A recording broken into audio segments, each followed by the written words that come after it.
আসসালামু আলাইকুম। বাংলাদেশের ঘড়িতে এই মুহূর্তে বাজে বেলা 12টা। দর্শক, যমুনায় প্রধান উপদেষ্টা ডক্টর মোহাম্মদ ইউনূসের সঙ্গে বৈঠক চলছে বিএনপি, জামাত এবং এনসিপির নেতাদের।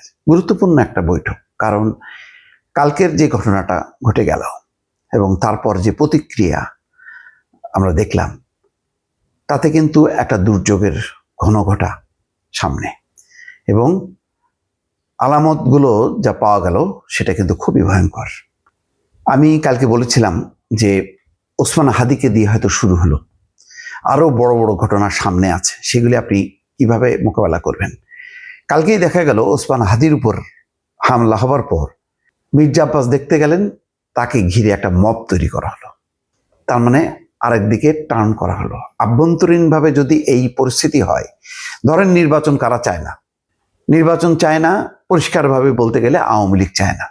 কারণ একটা নির্বাচন হয়ে গেলে একটা শাসনতান্ত্রিক আইন, মানে শাসনের মধ্যে চলে যাবে, নির্বাচিত পার্লামেন্টের মাধ্যমে একটা সরকার চলবে। এইটা হওয়ার সাথে সাথে কিন্তু আওয়ামী লীগের পুরোপুরি কবর রচনা হবে। তা আওয়ামী লীগ কি চাইবে তেমন একটা পরিস্থিতির মধ্যে দেশ পরিচালিত হোক? না, চাইবে না। তারা চাইবে একটা বিশৃঙ্খল পরিস্থিতি হোক, আর একটা বিশৃঙ্খল পরিস্থিতির মধ্যে দিয়ে তারা যাতে আবার ক্ষমতায় চলে আসতে পারে, তাদের ক্ষমতাটাকে আবার পুনরুদ্ধার করতে পারে। এটা তো পরিষ্কার, এটা মানে একটা ছোট বাচ্চাও বোঝে, এই হিসাবগুলো সহজ।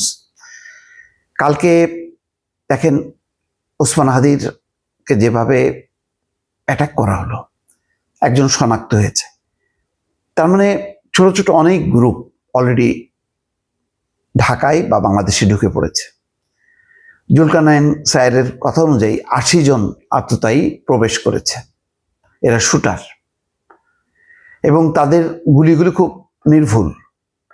ওসমান হাদি বড় দলের প্রার্থী না, তাতেই এই অবস্থা। এখনো কিন্তু জামাত, বিএনপি, এনসিপি নেতাদের গায়ে হাত পড়েনি, বা তারা টার্গেট এখনো হয়নি। হয়তো টার্গেট হয়ে আছে, যে কোনো মুহূর্তে ঘটনা ঘটতে পারে। চিন্তা করতে পারছেন নির্বাচনের অবস্থা কি হবে? ধরেন এরকম 5টা 10টা যদি ঘটনা ঘটে যায়, তখন কি হবে? কেবল তফসিল দিল, তার পরের দিনই এই ঘটনা। সামনের তো দিন পড়ে আছে, কি করবেন? একটাই উপায়, আভ্যন্তরীণ রাজনৈতিক ঐক্যটা সুদৃঢ় করা। এই যে বিএনপি, জামাত এবং এনসিপি, তাদের মাঠের যে বক্তৃতা, সেই বক্তৃতার ধরন যদি তারা না পাল্টায়, একজন আরেকজনকে যদি কটাক্ষ করে, আরেকজন এক পক্ষ আর এক পক্ষকে যদি উস্কানি দেয়, তাহলে কিন্তু বিপদ মোকাবেলা করা যাবে না। মনে করা হবে যে এরাই বোধহয় সংঘাত, এরাই বোধহয় এক পক্ষ আর এক পক্ষকে নিশ্চিহ্ন করার চেষ্টা চালাচ্ছে। কালকে তো তাই হলো।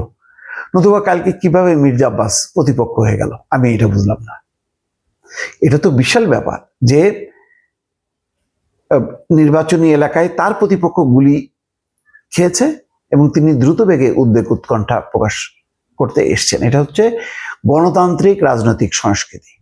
এটা যদি না থাকে, এরকম তো অনেক নির্বাচনের মাঠে বিভিন্ন জায়গায় ঘটতে পারে।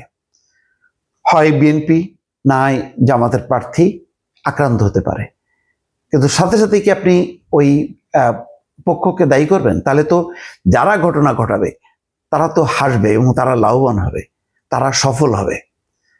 কেন রাজনৈতিক দলগুলো তাদেরকে সফল হতে দিচ্ছে? এটা আমার কাছে প্রশ্ন। খেয়াল করেন আজকে কোন পরিস্থিতিতে ডক্টর মোহাম্মদ ইউনূসকে ডাকতে হচ্ছে। কেন ডক্টর মোহাম্মদ ইউনূস কেন ডাকবেন? এটা তো রাজনৈতিক দলগুলো নিজেরা গোলটেবিল বৈঠক করতে পারে। ডক্টর মোহাম্মদ ইউনূসকে ডাকার দরকার কেন?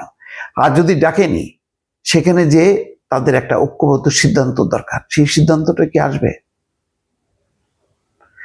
আজকে যদি ডক্টর মোহাম্মদ ইউনূসের ডাকে সাড়া দিয়ে রাজনৈতিক দলগুলো যদি সিদ্ধান্ত না নিতে পারে যে আমরা যে কোনো মূল্যে আমরা ঐক্যবদ্ধ থাকবো এবং আমরা একটা নির্বাচন অনুষ্ঠানের সর্বাত্মকভাবে চেষ্টা করব, জয় পরাজয় আমরা মেনে নেব, এই সিদ্ধান্তটা যদি না নিতে পারে রাজনৈতিক দলগুলো, আপনাদেরকে বলে রাখি, মহা দুর্যোগ অপেক্ষা করছে সামনে। ভালো থাকবেন। আল্লাহ হাফেজ।